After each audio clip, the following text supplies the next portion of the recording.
Hai, jumpa lagi di Best Movie Channel. Apa kabar kalian semua? Buat yang lagi gabut, ada film yang dijamin bikin tegang urat saraf. Inilah The Vacancy, film tentang psikopat yang merambah dunia bisnis perhotelan. Cus, langsung ke alur ceritanya. Sepasang suami istri yang tidak bahagia sedang perjalanan pulang dari pesta keluarga. Beralasan menghindari kemacetan di jalan tol, David sang suami memilih jalur entah berantah. Di tengah perjalanan, mobil David oleng karena menghindari rakun yang sedang menyeberang. Hal itu membangunkan Amy dari tidurnya dan membuatnya menjadi bad mood. Karena mobilnya mulai bermasalah, David berusaha mencari bantuan. Lalu mereka menemukan sebuah Pertamini. Aneh, Pertamini ini menjual bensin yang lebih murah. Tiba-tiba mereka dikejutkan dengan kedatangan seorang pria penjaga pom. Pria ini kemudian memeriksa mobil David dan mencoba membantu memperbaikinya.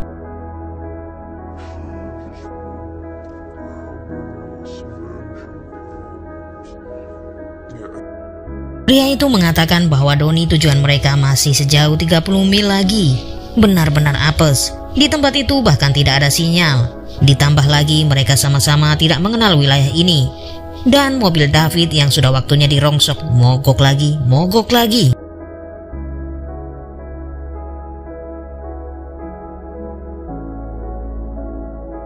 Kebetulan ada sebuah hotel di dekat pom bensin. Awalnya Amy sudah mengajak David untuk pergi, tapi David malah memencet bel dan keluarlah penjaga hotel yang bernama Mason. Mereka sangat heran dengan suara teriakan dari dalam, tapi Mason meyakinkan itu hanya suara dari TV. Kemudian David membeli koin telepon dari Mason untuk menelpon bengkel terdekat, tapi Mason mengatakan bahwa bengkel akan buka jam 8 pagi. Sambil promosi bahwa hotelnya buka 24 jam. Dengan terpaksa David pun check-in di hotel ini. Setelah itu mereka memasuki kamar untuk beristirahat.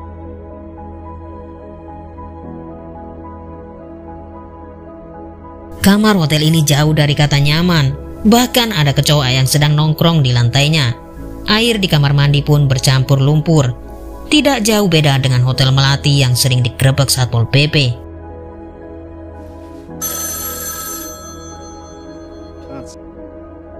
Tiba-tiba telepon di kamar berdering, tetapi saat diangkat tidak ada suara apapun yang terdengar. Kemudian pintu seperti digedor-gedor. David melihat keluar namun tidak ada seseorang pun. Dan teror ini berulang kali terjadi, hingga David kesal dan mendatangi Mason untuk komplain. Mason mengatakan bahwa malam ini hanya merekalah yang menginap di hotel. Dan kegaduhan itu mungkin adalah ulah gelandangan yang mendompleng karena diusir oleh ibu kos.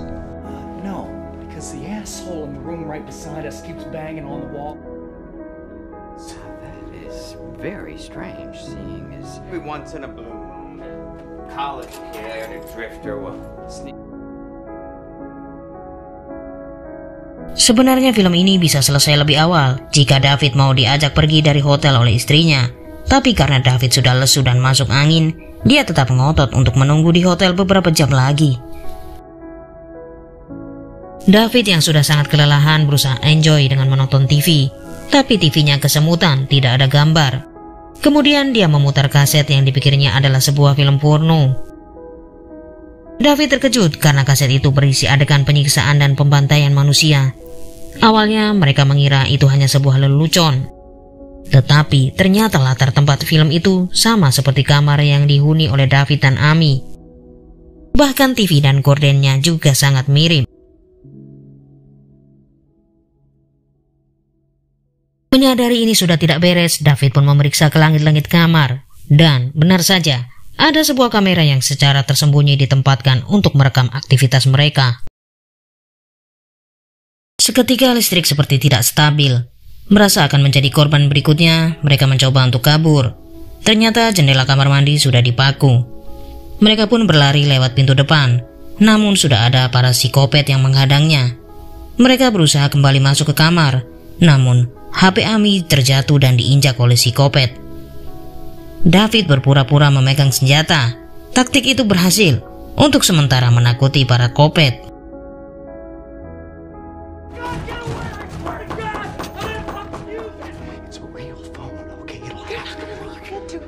David berinisiatif untuk meminta bantuan 911 lewat telepon umum.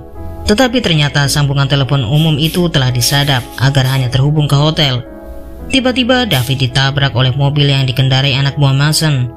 Untungnya David berhasil berlari dan masuk kembali ke kamar.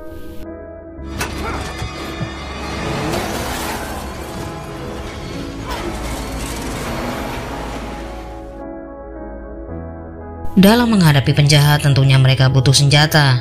Dengan pecahan belinglah David akan menumpas mereka. Kemudian David menonton kembali video sadis itu untuk mempelajari kelemahan musuh. Dari video itu pula David menemukan sebuah bunker rahasia di kamar mandi.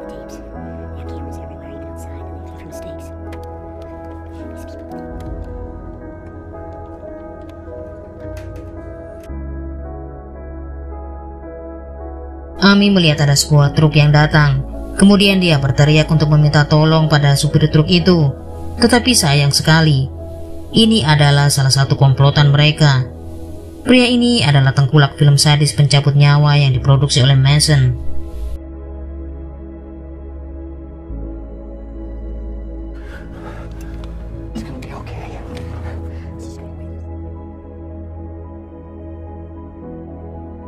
Tidak mau membuang waktu, David mengajak istrinya untuk turun dan menyusuri bunker. Ternyata bunker ini mengarah ke ruangan CCTV kontrol milik Mason. Amy pun menelpon 911 kembali dan mengatakan bahwa mereka akan dibunuh. Belum selesai bicara, Mason dan cecunguknya datang. David dan Amy kembali masuk ke dalam bunker.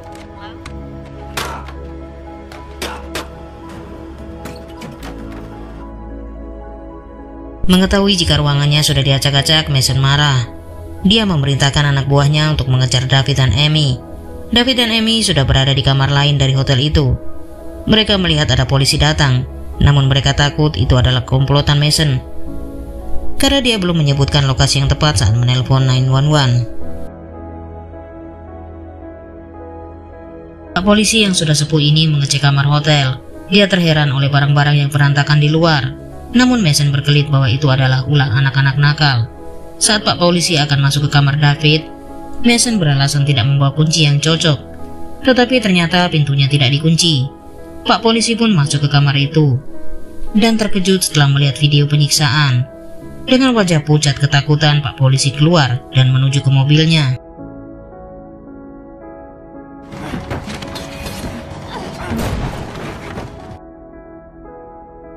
Sekuat tenaga, David menahan anak buah Mason yang sudah muncul dari bawah bunker. Kemudian mereka berlari mengejar Pak polisi. Hampir saja mereka ditembak oleh Pak polisi yang sedang panik. Tetapi setelah menjelaskan bahwa mereka adalah korban, Pak polisi langsung menyuruh mereka masuk ke mobil. Sialnya, mobil polisi ini sudah dicabut kabel-kabelnya oleh psikopat. Bahkan anak buah Mason berhasil membunuh Pak polisi.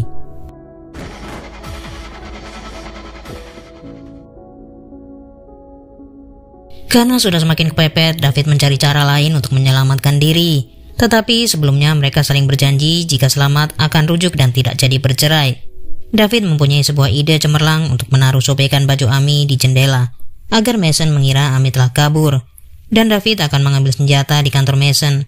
Sementara Amy disuruh bersembunyi di atas atap kamar mandi.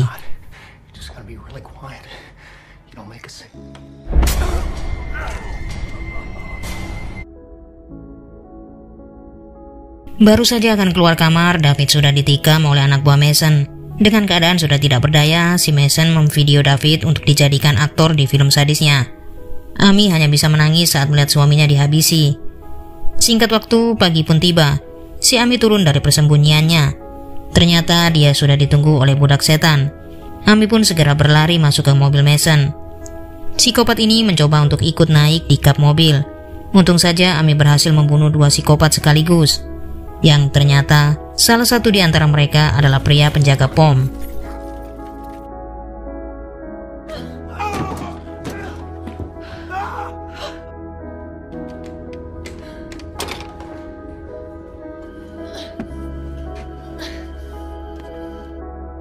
Amy pun masuk ke ruang resepsionis untuk kembali menelpon 911. Kemudian Amy berusaha mengambil pistol Mason yang ditempel di dinding. Tiba-tiba Mason datang dan mencekiknya.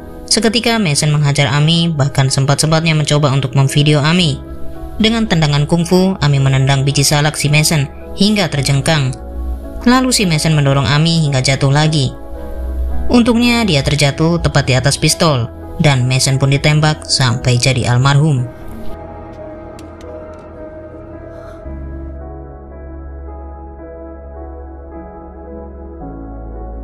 Segera dia berlari ke arah David yang ternyata masih hidup, dan film pun berakhir happy ending.